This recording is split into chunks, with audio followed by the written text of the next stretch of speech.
Five stars kitchen. இன்னைக்கு நம்ம கிச்சனில் என்ன பார்க்க போகிறோம்னா மட்டன் குழம்பு பார்க்க போகிறோம். மட்டனும் உருளைக்கிழங்கும் போட்டு பார்க்க போகிறோம். மட்டனோட உருளைக்கிழங்கு சேர்த்து போடும்போது நல்ல டேஸ்ட்டாக இருக்கும். குழம்பு வந்து திகட்டாமல் இருக்கும். இது மட்டனா உருளைக்கிழங்கா அப்படின்னே தெரியாது. இந்த உருளைக்கிழங்கு அவ்வளோ டேஸ்ட் ஆகிடும் மட்டன் குழம்பு கூட சேர்க்கும் போது. அதனால தான் ரெண்டையுமே கம்பைன் பண்ணி வைக்க போகிறோம். நல்ல டேஸ்ட்டாக இருக்கும். இது எப்படி செய்யலான்னு வாங்க பார்க்கலாம். அதுக்கு முன்னாடி என்னோட சேனலை சப்ஸ்கிரைப் பண்ணி வச்சுக்கோங்க. கூடவே இருக்கிற பெல் ஐக்கானையும் அழுத்திக்கோங்க. வாங்க எப்படி செய்யலான்னு பார்க்கலாம். மட்டன் குழம்பு செய்கிறதுக்கு 1/2 கிலோ மட்டன் வாங்கியிருக்கு. 1/2 கிலோ மட்டன் எப்படி வாங்கியிருக்குன்னா எலும்போட சேர்த்து வாங்கியிருக்கேன். அப்போ தான் வந்து குழம்புக்கு நல்லாயிருக்கும். வறுக்கிறதுக்குன்னா தனி கறி வாங்கிக்கோங்க. குழம்புக்கு எப்பயுமே எலும்போட சேர்த்து போடும்போது வாசனையாகவும் இருக்கும், நல்ல டேஸ்ட்டாகவும் இருக்கும்.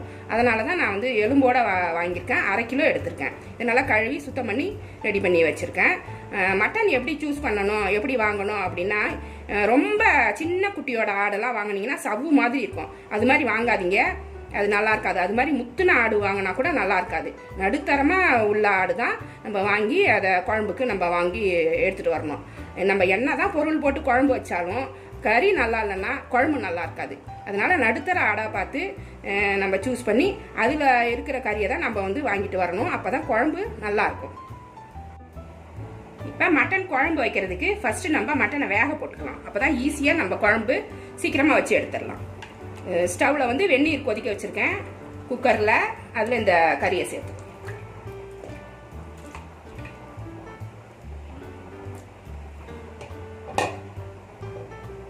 இதில் ஒரு 1/2 ஸ்பூன் உப்பு போட்டுக்குங்க. அதுக்கு மேலே போட வேண்டாம், நம்ம குழம்புல சேர்த்துக்கலாம்.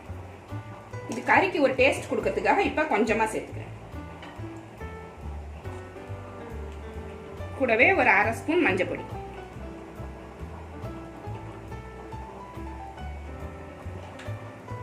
இதை நல்லா கலந்து விட்டுருங்க.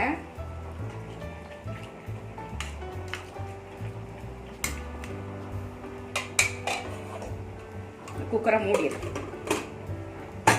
குக்கர் மூடிட்டு என்னோட குக்கரில் 10 விசில் வந்தால் தான் இது வேகும். அதிகமாக போயிடுச்சுன்னா பிரிஞ்சிடும் கறி. அதனால் உங்கள் குக்கரில் சில பேர் குக்கரில் வந்து 5 விசில் வந்தாலே வெந்துடும், 3 விசில் வந்தாலே வெந்துடும் அப்படின்னு சொல்லுவாங்க. அது மாதிரி இருந்தால் அது மாதிரியே எடுத்துக்கோங்க.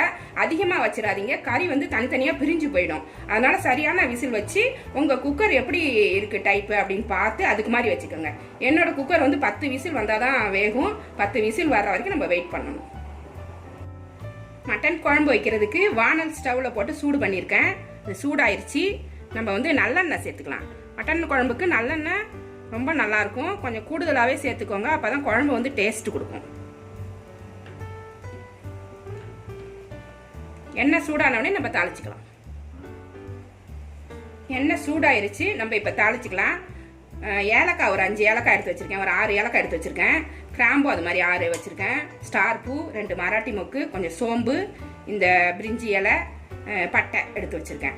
ஏலக்காய் கிராம்பு கொஞ்சம் அதிகமாக போட்டால் தான் வாசனை அதிகமாக தெரியும். அதனால் இதை போட்டிருக்கேன். ஸ்டவ்வை கொஞ்சம் சிம்மில் வச்சுக்கோங்க. தாளிக்கிறப்ப அப்போ தான் கருகி போகாமல் இருக்கும்.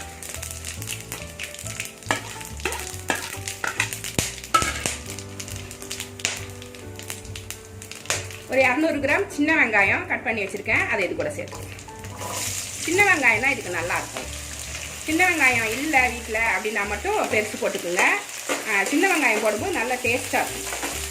இது நல்லா வதங்கணும். கொஞ்சமாக உப்பு போட்டுக்கலாம், அப்போ தான் சீக்கிரமாக வதங்கும். ஒரு 1/4 ஸ்பூன் போடுறேன். குழம்புல வேற போடணும்.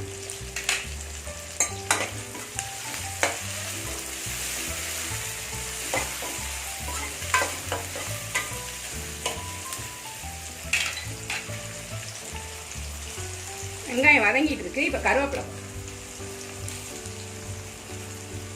கொஞ்சம் நிறையவே போடுங்க, நல்ல வாசனையை கொடுக்கும்.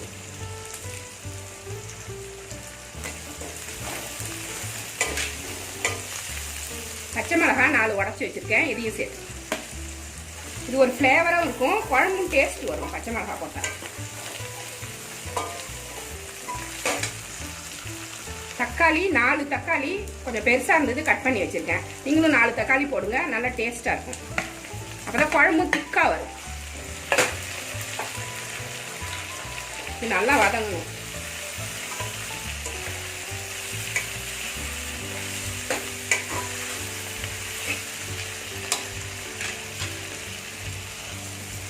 வெங்காயம் தக்காளி நல்லா வதங்கிருச்சு. இப்போ நம்ம இஞ்சி பூண்டு பேஸ்ட்டாக சேர்த்துக்கலாம்.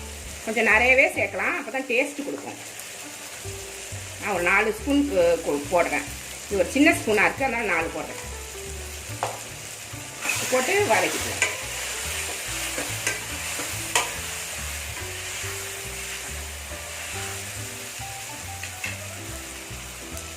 மூணு உருளைக்கிழங்கு சின்ன சின்னதாக கட் பண்ணி வச்சுருக்கேன், க்ளீன் பண்ணிவிட்டு அதையும் இது கூட சேர்த்து. உருளைக்கிழங்கு போட்டால் நல்ல டேஸ்ட் வரும், நல்லாயிருக்கும் குழம்பு. தாளிக்கிற பட்டை கிராம்பு ஏலக்காய்லாம் கொஞ்சம் அதிகமாக போட்டால் தான் நல்லா வாசனை நல்லா தூக்கலாக இருக்கும், நல்லாயிருக்கும். 2 பட்டை 2 கிராம்பு 2 ஏலக்காய் அப்படி போடும்போதெல்லாம் வாசனை கம்மியாக இருக்கும், அது கறி குழம்பு சாப்பிட்ட மாதிரியே இருக்காது. அதனால் கொஞ்சம் 4-5 சேர்த்தே போட்டால் நல்லாயிருக்கும். இஞ்சி பூண்டு பேஸ்ட்டும் அப்படி தான், ஒரு 2 ஸ்பூன் அதிகமாகவே போடுங்க. வேக வச்ச மட்டனை இந்த சமயத்தில் சேர்த்து. மட்டன் தண்ணியோட இருக்கு, அப்படியே சேர்த்துடணும், அப்பதான் குழம்புக்கு நல்லா இருக்கும். சூப்புக்கு வேணும்னு நம்ம தனியாக தான் வேக வச்சுக்கணும். இந்த மட்டன் வேக தண்ணியோட குழம்பு வைக்கும் போது அந்த டேஸ்ட்டு வாசனையெல்லாம் நல்லா இருக்கும். இப்போ சேர்க்க வேண்டிய மசாலாவெல்லாம் சேர்த்துடலாம். காஷ்மீரி சில்லி பவுடர், இது காரத்துக்கு தகுந்த மாதிரி போட்டுக்கலாம். நான் 2 ஸ்பூன் போடுறேன், காரம் பத்தலைன்னா அப்புறமா போட்டுக்கலாம். இது மட்டன் மசாலா, இது வாங்கிக்கோங்க, பிராண்டடாக பார்த்து வாங்கிக்கோங்க, அப்போ தான் டேஸ்ட்டு கரெக்டாக வரும். இல்லைன்னா டேஸ்ட்டு சரியாக இருக்காது. இதில் கொஞ்சமாக ஒரு 3 ஸ்பூன் அளவுக்கு போட்டால் போதும், நல்ல வாசனை, டேஸ்ட்டும் நல்லாயிருக்கும். மசாலான்னு நம்ம தேங்காய் கூட எதுவுமே அரைக்க தேவையில்லை. இந்த மசாலா போட்டுட்டோம்னா நம்ம தேங்காய் ப்ளைனாக அரைச்சி போட்டாலே போதும், குழம்பு டேஸ்ட் கொடுக்கும். அதனால் மட்டன் மசாலா சேர்த்துக்கோங்க. மஞ்சள் பொடி ஏற்கனவே சேர்த்துருக்கோம், அது கூடவே இன்னும் ஒரு 1/2 ஸ்பூன் மஞ்சள் பொடி போட்டு. உப்பு தேவையான அளவு, கறி வேகிறப்ப கொஞ்சம் உப்பு போட்டிருக்கோம், வதக்கிறப்பையும் கொஞ்சம் போட்டிருக்கோம். அதனால் இப்போதைக்கு 2 ஸ்பூன் போட்டுட்டு டேஸ்ட் பண்ணி பார்த்துட்டு அதுக்கப்புறம் தான் நம்ம போடணும். இது எல்லாமே கலந்துட்டு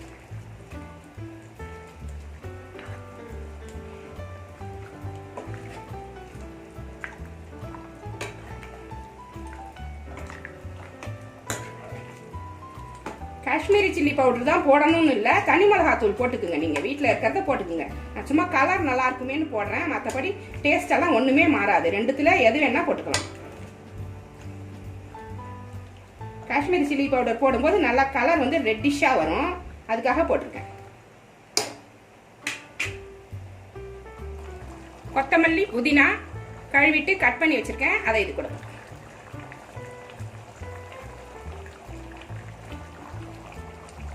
இதை மூடி வச்சிருவோம், நல்லா வேகட்டும். மட்டன் வெந்துருச்சு, உருளைக்கிழங்கு வேகிற டைம் தான் இப்போ நம்மளுக்கு. மல்லித்தூள் 2 ஸ்பூன் போட்டுக்கோங்க. சமயத்தில் 2 ஸ்பூன் போட்டுக்கோங்க.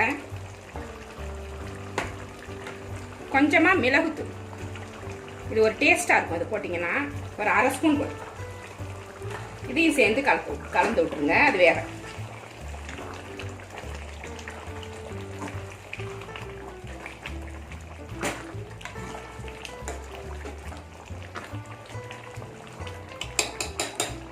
மட்டன் மசாலாவில் மல்லித்தூள் இருக்கும், அதனால தான் கொஞ்சமாக போட்டிருக்கேன். நல்லா உருளைக்கிழங்கு வெந்துருச்சு. இந்த சமயத்தில் கொஞ்சமாக தேங்காய் சேர்த்துக்கலாம். நான் ஒரு 1/2 மூடி தேங்காய் அரைச்சேன், அதை தேவையான அளவு போட்டுக்குங்க. நம்மளுக்கு எவ்வளோ குழம்பு திக்னஸ் வேணுமோ அவ்வளோ போட்டுக்கலாம். தேங்காய் பிளைன் தேங்காய், வேறு எதுவுமே இது கூட சேர்க்கலை. அது நல்லா கிண்டி விட்டு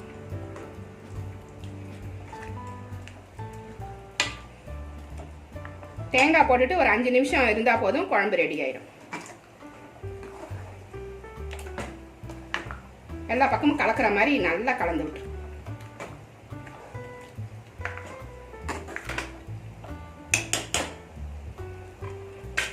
இதை கொஞ்ச நேரம் மூடி வச்சிடலாம். நடுவில் கிண்டி விடணும். மூடி வச்சிட்டோம் அப்படின்றதுக்காக அப்படியே விட்டுறக்கூடாது, அடி பிடிச்சிரும். அடிக்கடி கிண்டி விட்டுக்கணும். குழம்பு ரெடி ஆயிடுச்சான்னு பார்க்கலாம்.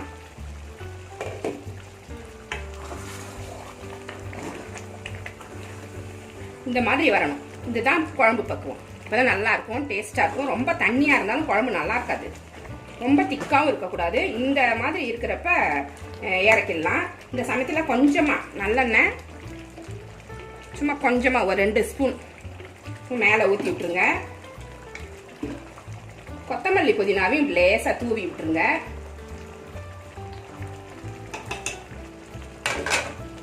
இதை சிம்மில் ஒரு 5 நிமிஷம் வச்சிருக்கணும். அப்போ தான் நம்ம ஊற்றின எண்ணெயெல்லாம் மேலே வந்து குழம்பு பார்க்க நல்லா இருக்கும், டேஸ்ட்டாக வரும், நல்லா குழம்பே நல்லா இருக்கும்.